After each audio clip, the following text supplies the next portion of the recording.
ಎಲ್ರಿಗೂ ನಮಸ್ಕಾರ. ಗೆಳತಿ ಯೂಟ್ಯೂಬ್ ಚಾನಲ್ಗೆ ಮತ್ತೊಮ್ಮೆ ಸ್ವಾಗತ. ಬನ್ನಿ ಸ್ನೇಹಿತರೆ, ಇವತ್ತಿನ ವಿಡಿಯೋದಲ್ಲಿ ಜ್ಯೇಷ್ಠ ಮಾಸದ ಆಚರಣೆ ಬಗ್ಗೆ ಮಾಹಿತಿಯನ್ನು ತಿಳಿಸ್ಕೊಡ್ತಾ ಇದ್ದೀನಿ. ಇನ್ನೂ ಕೆಲವರು ತುಂಬಾ ಕನ್ಫ್ಯೂಷನ್ ಇಟ್ಕೊಂಡಿದ್ದೀರಾ. ಯಾಕಂದರೆ ಈಗಾಗಲೇ ಅಧಿಕ ಜ್ಯೇಷ್ಠ ಮುಗ್ದಿರೋದ್ರಿಂದ ಈಗ ನೆಕ್ಸ್ಟ್ ಬಂದಿರೋದು ಆಷಾಢನ. ನಾವೀಗ ಆಷಾಢ ಪೂಜೆ ಮಾಡಬೇಕಾ, ಏನು ಆಚರಣೆ ಮಾಡಬೇಕು, ಏನು ಸಿದ್ಧತೆ ಮಾಡ್ಕೋಬೇಕು, ಹೀಗೆ ಪ್ರಶ್ನೆ ಕೇಳ್ತಾ ಇದ್ದೀರಾ. ಆದರೆ ಈಗ ಅಧಿಕ ಜ್ಯೇಷ್ಠ ಮಾಸ ಮುಗಿದು ನಿಜ ಜ್ಯೇಷ್ಠ ಮಾಸ ಪ್ರಾರಂಭ ಆಗಿದೆ. ಜೂನ್ 17ನೇ ತಾರೀಕಿಂದ ಜುಲೈ 14ನೇ ತಾರೀಕಿನ ತನಕ ನಿಜ ಜ್ಯೇಷ್ಠ ಮಾಸ ಇರುತ್ತೆ. ಅದಾದ ಮೇಲೆ ಜುಲೈ 15ನೇ ತಾರೀಕಿನಿಂದ ನಮಗೆ ಆಷಾಢ ಮಾಸ ಪ್ರಾರಂಭ ಆಗುತ್ತೆ. ಹಾಗಾಗಿ ಈ ಒಂದು ಜ್ಯೇಷ್ಠ ಮಾಸದಲ್ಲಿ ಏನೆಲ್ಲ ಶುಭ ಕಾರ್ಯಗಳನ್ನು ಮಾಡಬಹುದಾ, ಮಾಡಬಾರ್ದಾ, ಹಾಗೆ ಆಷಾಢದ ಪೂಜೆಗಳಿಗೆ ಯಾವ ರೀತಿ ಸಿದ್ಧತೆ ಮಾಡ್ಕೋಬೇಕು, ಇದೆಲ್ಲದ್ರ ಬಗ್ಗೆ ವಿವರವಾಗಿ ಮಾಹಿತಿಯನ್ನು ತಿಳಿಸ್ಕೊಟ್ಟಿದ್ದೀನಿ. ವಿಡಿಯೋನ ಸ್ಕಿಪ್ ಮಾಡದೆ ನೋಡಿ. ನೀವು ಕೂಡ ಸಾಕಷ್ಟು ಪ್ರಶ್ನೆ ಕೇಳಿದ್ದೀರಾ. ಬಾಡಿಗೆ ಮನೆ ಹಾಲು ಕುಸ್ಬಹುದಾ, ಹಾಗೆ ಭೂಮಿ ಪೂಜೆ ಮಾಡಬಹುದಾ ಅಂತ. ಭೂಮಿ ಪೂಜೆಗೆ ಖಂಡಿತವಾಗ್ಲೂ ಹೇಳ್ತೀನಿ, ಇದು ಸರಿಯಾದ ಸಮಯ ಅಲ್ಲ. ಯಾಕಂದರೆ ಜ್ಯೇಷ್ಠ ಮಾಸದಲ್ಲಿ ಎಲ್ಲರಿಗೂ ಕೂಡ ಮುಹೂರ್ತಗಳು ಸಿಗೋದಿಲ್ಲ. ಕೆಲವರ ಹೆಸರು ಬಲದ ಮೇಲೇ ಜ್ಯೇಷ್ಠ ಮಾಸದಲ್ಲಿ ಮುಹೂರ್ತ ಸಿಗುವಂಥದ್ದು. ಅಲ್ಲದೆ ಒಂದು ವರ್ಷದಲ್ಲಿ ಕೆಲವು ಮಾಸಗಳಲ್ಲಿ ಮಾತ್ರ ಭೂಮಿ ಪೂಜೆ ಮಾಡಿ ಮನೆ ಕಟ್ಟೋ ಕೆಲಸನ ಪ್ರಾರಂಭ ಮಾಡಿದ್ರೆ ನಿರ್ವಿಘ್ನವಾಗಿ ನಡೆಯುತ್ತೆ. ಅದು ವೈಶಾಖ ಮಾಸ, ಕಾರ್ತಿಕ ಮಾಸ, ಶ್ರಾವಣ ಮಾಸ, ಹಾಗೆ ಮಾಘ ಮಾಸ ಮತ್ತು ಅಕ್ಷಯ ತೃತೀಯ ದಿನ. ಇಂಥ ದಿನಗಳಲ್ಲಿ, ಇಂಥ ಮಾಸದಲ್ಲಿ ಮಾತ್ರ ಭೂಮಿ ಪೂಜೆನ ಮಾಡಬೇಕು. ಇನ್ನು ಜ್ಯೇಷ್ಠ ಮಾಸದಲ್ಲಿ ಕೆಲವರೆಲ್ಲ ಮದುವೆ ಮಾಡ್ಕೊಳ್ತಾರೆ, ಎಂಗೇಜ್ಮೆಂಟ್ ಆಗಿರಬಹುದು, ಮತ್ತು ಮನೆ ದೇವರ ಪೂಜೆ, ಹರಕೆಗಳು ಇಂಥದ್ದೆಲ್ಲ ಮಾಡ್ತಾ ಇರ್ತಾರೆ. ಮನೆ ದೇವರ ಪೂಜೆ ಮಾಡಬಹುದು, ದೇವರ ಹರಕೆಗಳನ್ನ ತೀರಿಸ್ಬಹುದು, ಚಿನ್ನ ಬೆಳ್ಳಿ ಖರೀದಿ ಮಾಡುವಂಥದ್ದು, ಹೊಸ ವಸ್ತ್ರಗಳಾಗಿರ್ಬೋದು, ಹೊಸ ವಸ್ತುಗಳಾಗಿರಬಹುದು, ಎಲ್ಲನೂ ಕೂಡ ತಗೋಬಹುದು. ಬಾಡಿಗೆ ಮನೆಗಳಿಗೆ ಹಾಲು ಕುಸ್ಬಹುದು. ಮನೆ ಗೃಹ ಪ್ರವೇಶ ಮಾಡುವಂಥವ್ರು, ಮದುವೆ ಮಾಡುವಂಥವ್ರು ಮಾತ್ರ ಅವರ ಹೆಸರು ಬಲದಲ್ಲಿ ಮುಹೂರ್ತ ಇದೆಯಾ ಅಂತ ನೋಡಿಕೊಂಡು ಮಾಡಬೇಕು. ಯಾಕಂದರೆ ಯಾರೋ ಮಾಡಿದರೆ ನಾವು ಮಾಡಬಹುದು ಅಂತೇಳಿ ದಯವಿಟ್ಟು ಮಾಡೋಕ್ಕೆ ಹೋಗ್ಬೇಡಿ. ಜ್ಯೇಷ್ಠ ಮಾಸದಲ್ಲಿ ಎಲ್ಲರ ಹೆಸರ ಬಲಕ್ಕೆ ಮುಹೂರ್ತಗಳು ಸಿಗೋದಿಲ್ಲ. ಇದನ್ನು ಚೆನ್ನಾಗಿ ನೆನ್ಪಿಟ್ಕೊಳ್ಳಿ. ಸೈಟು ರಿಜಿಸ್ಟ್ರೇಷನ್ನು, ಮಾರೋದು, ತಗೊಳ್ಳೋದು, ಹಾಗೆ ಯಾವುದೇ ಹಣಕಾಸಿನ ವ್ಯವಹಾರಗಳು ಇದನ್ನೆಲ್ಲ ಕೂಡ ಮಾಡಬಹುದು. ಈಗಾಗಲೇ ನಿಮ್ಮ ಮನೆ ಕನ್ಸ್ಟ್ರಕ್ಷನ್ ಕೆಲಸಗಳು ಸ್ಟಾರ್ಟ್ ಆಗಿದ್ದರೆ ವಾಸ್ಕಲ್ ನಿಲ್ಲಿಸೋದು ಮತ್ತು ಮೋಲ್ಡ್ ಹಾಕೋದು, ಇಂಥ ಕೆಲಸಗಳನ್ನು ಕೂಡ ಈ ಜ್ಯೇಷ್ಠ ಮಾಸದಲ್ಲಿ ಮಾಡಬಹುದು. ಏನು ತೊಂದರೆ ಇಲ್ಲ. ಪ್ರತಿಯೊಂದು ಮಾಸಗಳು ಕೂಡ ತನ್ನದೇ ಆದಂಥ ವೈಶಿಷ್ಟ್ಯವನ್ನು ಹೊಂದಿರುತ್ತೆ, ಸರ್ವಶ್ರೇಷ್ಠವಾಗಿರುತ್ತೆ. ಈ ತಿಂಗಳಲ್ಲಿ ವಿಷ್ಣು, ಆಂಜನೇಯ ಸ್ವಾಮಿ ಮತ್ತು ಸೂರ್ಯದೇವ ಹಾಗೆ ಶನೇಶ್ವರ ಸ್ವಾಮಿ ಈ ದೇವತೆಗಳನ್ನು ಹೆಚ್ಚಾಗಿ ಆರಾಧನೆ ಮಾಡಬೇಕು. ಪ್ರತಿದಿನ ಬೆಳಗ್ಗೆ ಸೂರ್ಯೋದಯಕ್ಕಿಂತ ಮೊದಲೇ ಎದ್ದು ಸ್ನಾನ ಮಾಡಿ ಸೂರ್ಯನಿಗೆ ಅರ್ಘ್ಯ ಕೊಡಬೇಕು. ಸೂರ್ಯ ಹುಟ್ಟುವಂಥ ಸಮಯಕ್ಕೆ ಸೂರ್ಯನಿಗೆ ಅರ್ಘ್ಯ ಕೊಡಬೇಕು. ಈ ರೀತಿ ಮಾಡೋದ್ರಿಂದ ಕೆಲಸ ಕಾರ್ಯಗಳು ತುಂಬಾ ಚೆನ್ನಾಗಾಗುತ್ತೆ, ಹಣದ ಸಮಸ್ಯೆ ನಿವಾರಣೆ ಆಗುತ್ತೆ, ಆರೋಗ್ಯ ವೃದ್ಧಿ ಆಗುತ್ತೆ. ಈ ತಿಂಗಳು ಪೂರ್ತಿ ಸಾಧ್ಯವಾದರೆ ಮಾಡಿ. ಆಗಲಿಲ್ಲ ಅನ್ನೋರು ಪ್ರತಿ ಭಾನುವಾರ ಆದರೂ ಸೂರ್ಯನಿಗೆ ಅರ್ಘ್ಯ ಕೊಡಬೇಕು. ಪ್ರತಿದಿನ ಆದಿತ್ಯ ಹೃದಯ ಸ್ತೋತ್ರವನ್ನು ಮನೇಲಿ ಕೇಳಿ, ತುಂಬ ಒಳ್ಳೆಯದು. ಪಾರಾಯಣ ಮಾಡೋದಕ್ಕೆ ಬರೋವಂಥವ್ರು ಪ್ರತಿದಿನ ಅಥವಾ ಪ್ರತಿ ಭಾನುವಾರ ಪಾರಾಯಣ ಮಾಡಬಹುದು. ಹಾಗೆ ಪ್ರತಿ ಮಂಗಳವಾರ ತಪ್ಪದೆ ಹನುಮಾನ್ ಚಾಲೀಸ್ ಪಠನೆ ಮಾಡಬೇಕು. ಈ ತಿಂಗಳು ಪೂರ್ತಿ ಪ್ರತಿದಿನ ನೀವು ಪಠನೆ ಮಾಡಬಹುದು. ಸಂಕಲ್ಪ ಮಾಡ್ಕೋಬೇಕು ಅಂತೇನಿಲ್ಲ. ನಾವು ಸಂಕಲ್ಪ ಮಾಡಿಕೊಂಡ್ರೆ ವ್ರತದ ಥರ ಮಾಡಬೇಕಾಗತ್ತೆ, ನಿಯಮಗಳನ್ನ ಪಾಲಿಸ್ಬೇಕಾಗತ್ತೆ. ಆದರೆ ಯಾವುದೇ ರೀತಿ ಸಂಕಲ್ಪ ಮಾಡದೆ ಪ್ರತಿದಿನ ಬೆಳಗ್ಗೆ ಅಥವಾ ಸಂಜೆ ದೇವರ ದೀಪ ಹಚ್ಚಿ, ದೇವರ ಮುಂದೆ ಕೂತ್ಕೊಂಡು ಹನುಮಾನ್ ಚಾಲೀಸ್ ಪಠನೆ ಮಾಡಿ, ದೇವರ ಮುಂದೆ ತುಪ್ಪದ ದೀಪ ಹಚ್ಚಿ ಪೂಜೆ ಮಾಡೋದು ತುಂಬ ಒಳ್ಳೆಯದು. ಈ ತಿಂಗಳು ಪೂರ್ತಿ ಮಾಡಿ, ತುಂಬಾ ಒಳ್ಳೆಯದು. ಆಗಲಿಲ್ಲ ಅನ್ನೋರು ಪ್ರತಿ ಮಂಗಳವಾರ ಆದರೂ ಮಾಡಬಹುದು. ಅಥವಾ ಪ್ರತಿ ಮಂಗಳವಾರ ಆಂಜನೇಯ ಸ್ವಾಮಿ ದೇವಸ್ಥಾನಕ್ಕೆ ಬೆಲ್ಲದ ದೀಪ ಹಚ್ಚೋದು, ಅಥವಾ ಮನೆಯಲ್ಲೇ ನೀವು ಬೆಲ್ಲದ ದೀಪಾರಾಧನೆ ಮಾಡೋದು ಕೂಡ ತುಂಬ ಒಳ್ಳೆಯದು.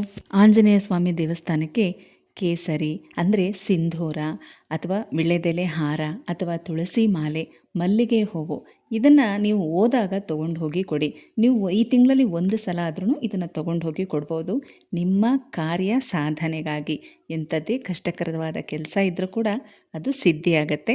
ಇನ್ನು ಬುಧವಾರ ವಿಷ್ಣುವಿನ ಆರಾಧನೆ, ವಿಷ್ಣು ಸಹಸ್ರನಾಮ ಪಾರಾಯಣ ಮಾಡೋದು, ವಿಷ್ಣುವಿನ ಅಷ್ಟೋತ್ತರವನ್ನು ಓದುವಂಥದ್ದು, ವಿಷ್ಣುವಿಗೆ ಪ್ರಿಯವಾದ ತುಳಸಿಯನ್ನು ಇಟ್ಟು ಭಗವಂತನ ಪ್ರಾರ್ಥನೆ ಮಾಡೋದು ತುಂಬಾ ಸುಲಭವಾದಂಥ ವಿಧಾನ. ಈ ರೀತಿ ವಿಷ್ಣುವಿನ ಆರಾಧನೆ ಮಾಡಬೇಕು. ಇನ್ನು ಶನಿವಾರ ಶನೇಶ್ವರ ಸ್ವಾಮಿಯ ಆರಾಧನೆ, ದೇವಸ್ಥಾನಕ್ಕೆ ಎಳ್ಳೆಣ್ಣೆ ತೊಗೊಂಡು ಕೊಡೋದು, ಅಥವಾ ಎಳ್ಳೆಣ್ಣೆಯಿಂದ ಅಭಿಷೇಕ ಮಾಡಿಸೋವಂಥದ್ದು, ಎಳ್ಳು ಬತ್ತಿಯಿಂದ ದೀಪಾರಾಧನೆ ಮಾಡುವಂಥದ್ದು, ಈ ರೀತಿಯಾಗಿ ನೀವು ಶನೇಶ್ವರ ಸ್ವಾಮಿಯ ಸೇವೆಯನ್ನು ಮಾಡೋದು ಕೂಡ ತುಂಬ ಒಳ್ಳೆಯದು. ಈ ಜ್ಯೇಷ್ಠ ಮಾಸದಲ್ಲಿ ಈ ರೀತಿ ವಿಷ್ಣು, ಆಂಜನೇಯ ಸ್ವಾಮಿ ಮತ್ತು ಸೂರ್ಯನಾರಾಯಣ, ಶನೇಶ್ವರ ಸ್ವಾಮಿಯ ಸೇವೆಯನ್ನು ಮಾಡಬೇಕು. ಜ್ಯೇಷ್ಠ ಮಾಸದ ವಿಶೇಷ ಆಚರಣೆ ಅಂದರೆ 15ನೇ ತಾರೀಕು ಸೋಮವಾರ ಸೋಮಾವತಿ ಅಮಾವಾಸ್ಯೆ ಇತ್ತು. ಇನ್ನು 25ನೇ ತಾರೀಕು ನಿರ್ಜಲ ಏಕಾದಶಿ, ಅದು ಕೂಡ ತುಂಬಾ ಶ್ರೇಷ್ಠ. 29ನೇ ತಾರೀಕು ಭೂಮಿ ಹುಣ್ಣಿಮೆ ಇರುತ್ತೆ. ಜುಲೈ 3ನೇ ತಾರೀಕು ಸಂಕಷ್ಟಹರ ಚತುರ್ಥಿ. ಜುಲೈ 10ನೇ ತಾರೀಕು ಶುಕ್ರವಾರ ಯೋಗಿನಿ ಏಕಾದಶಿ ಇರುತ್ತೆ. ಇನ್ನು ಜುಲೈ 12ನೇ ತಾರೀಕು ಭಾನುವಾರ ಪ್ರದೋಷ ಇರುತ್ತೆ. ಮತ್ತು 14ನೇ ತಾರೀಕು ಆಷಾಢ ಅಮಾವಾಸ್ಯೆ. 15ನೇ ತಾರೀಕಿಂದ ಆಷಾಢ ಮಾಸ ಪ್ರಾರಂಭ ಆಗುತ್ತೆ. ಇದಿಷ್ಟು ಕೂಡ ಜ್ಯೇಷ್ಠ ಮಾಸದಲ್ಲಿ ಆಚರಣೆ ಮಾಡುವಂಥ ವಿಶೇಷ ದಿನಗಳು. ತುಂಬ ಜನ ವೈಭವಲಕ್ಷ್ಮಿ ವ್ರತನ ಯಾವತ್ತಿಂದ ಪ್ರಾರಂಭ ಮಾಡಬಹುದು ಅಂತ ಕೇಳ್ತಾ ಇದ್ದೀರಾ. ಮೊದಲನೇ ಸಲ ಇದೇ ಫಸ್ಟ್ ಟೈಮ್ ನೀವು ಸ್ಟಾರ್ಟ್ ಮಾಡ್ತಾ ಇದ್ದೀರಾ ಅಂದರೆ ಶ್ರಾವಣದಲ್ಲಿ ಮಾಡೋದು ತುಂಬ ಒಳ್ಳೆಯದು. ಈಗಾಗಲೇ ಶುರು ಮಾಡಿರೋ ಅಂಥವ್ರು, ಅಂದರೆ ಕೆಲವು ವರ್ಷಗಳೆಲ್ಲ ನೀವು ಪೂಜೆ ಮಾಡಿದ್ದೀರಾ, ಈ ವ್ರತ ಮಾಡಿದ್ದೀರಾ ಅಂತಂದರೆ ಆಷಾಢ ಮಾಸದಲ್ಲೂ ಕೂಡ ಮಾಡ್ಬೋದು, ಕಾರ್ತಿಕ ಮಾಸದಲ್ಲೂ ಕೂಡ ಮಾಡಬಹುದು. ತುಂಬ ಒಳ್ಳೆಯದು. ಮೊದಲನೇ ಸಲ ಪ್ರಾರಂಭ ಮಾಡುವಂಥವ್ರು ಶ್ರಾವಣ ಅಥವಾ ಕಾರ್ತಿಕ ಮಾಸದಲ್ಲಿ ಮಾಡಿ, ತುಂಬಾ ಒಳ್ಳೆಯದು. ಹಾಗೆ ಈಗ ಆಷಾಢದಲ್ಲಿ ನೀವು ಸ್ಟಾರ್ಟ್ ಮಾಡ್ತೀರಾ ಅಂತಂದರೆ ನಿಮಗೆ 17ನೇ ತಾರೀಕು, 24 ಮತ್ತು 31 ಹಾಗೆ 7ನೇ ತಾರೀಕು 4 ಶುಕ್ರವಾರ ಸಿಗುತ್ತೆ. ಮತ್ತು ಹಾಗೆ ನೀವು 8 ವಾರನೂ ಕೂಡ ಮಾಡ್ಬೋದು, 5 ವಾರನೂ ಕೂಡ ಮಾಡಬಹುದು. ವರಮಹಾಲಕ್ಷ್ಮಿ ಹಬ್ಬ ಲೆಕ್ಕ ಹಾಕ್ಕೊಂಡು ನೀವು ಆಷಾಢ ಮಾಸದಲ್ಲಿ ಪ್ರಾರಂಭ ಮಾಡಿದ್ರೆ 1 ವಾರ ಪೀರಿಯಡ್ಸ್ ಡೇಟಿಂದ ಏನಾದರೂ ಸ್ಕಿಪ್ ಆದರೂ ಕೂಡ ವರಮಹಾಲಕ್ಷ್ಮಿ ಹಬ್ಬಕ್ಕೆ ನಿಮಗೆ 5 ವಾರ ಸಿಗುತ್ತೆ. ಆಗಸ್ಟ್ 21ನೇ ತಾರೀಕು ವರಮಹಾಲಕ್ಷ್ಮಿ ಹಬ್ಬ ಇರುತ್ತೆ. ಹಾಗಾಗಿ ನೀವು ಇದನ್ನು ಲೆಕ್ಕ ಹಾಕ್ಕೊಂಡು ಸ್ಟಾರ್ಟ್ ಮಾಡ್ಬೋದು. ಅಥವಾ ಮನೇಲಿ ಸಿಕ್ಕಾಪಟ್ಟೆ ಸಮಸ್ಯೆ ಇದೆ, ನಾವೀಗ ಶುರು ಮಾಡ್ತೀವಿ ಅನ್ನೋರು ಆಷಾಢದಲ್ಲಿ ಶುರು ಮಾಡಬಹುದು. ಏನೂ ತೊಂದರೆ ಇಲ್ಲ, ತುಂಬಾ ಒಳ್ಳೆಯದು. ಮೊದಲನೇ ಸಲ ಮಾಡುವಂಥವ್ರು ಸಾಧ್ಯವಾದರೆ 8 ಶುಕ್ರವಾರ ಮಾಡಿ, ಆಗಲ್ಲ ಅಂತ ಅನ್ನೋರು 5 ಶುಕ್ರವಾರ ಕೂಡ ಮಾಡಬಹುದು. ಹೇಗೆ ಮಾಡಬೇಕು, ಕಳಸ ಹೇಗಿಡಬೇಕು, ಪೂಜೆ ಹೇಗೆ ಮಾಡಬೇಕು, ಪ್ರತಿಯೊಂದನ್ನು ಕೂಡ ಮುಂದಿನ ವಿಡಿಯೋಗಳಲ್ಲಿ ನಿಮಗೆ ಹಂತ ಹಂತವಾಗಿ ತಿಳಿಸ್ಕೊಡ್ತಾ ಹೋಗ್ತೀನಿ. ಹೇಗೆ ಸಿದ್ಧತೆ ಮಾಡ್ಕೋಬೇಕು ಅಂದರೆ, ಈಗ ಮೊದಲನೇದಾಗಿ ನೀವು ಆಷಾಢ ಇನ್ನೇನು ಸ್ಟಾರ್ಟ್ ಆಗುತ್ತೆ ಅನ್ನೋದಕ್ಕಿಂತ ಮೊದಲು ಕಂಪ್ಲೀಟಾಗಿ ಮನೇನ ಡೀಪ್ ಕ್ಲೀನ್ ಮಾಡ್ಕೊಳ್ಳಿ.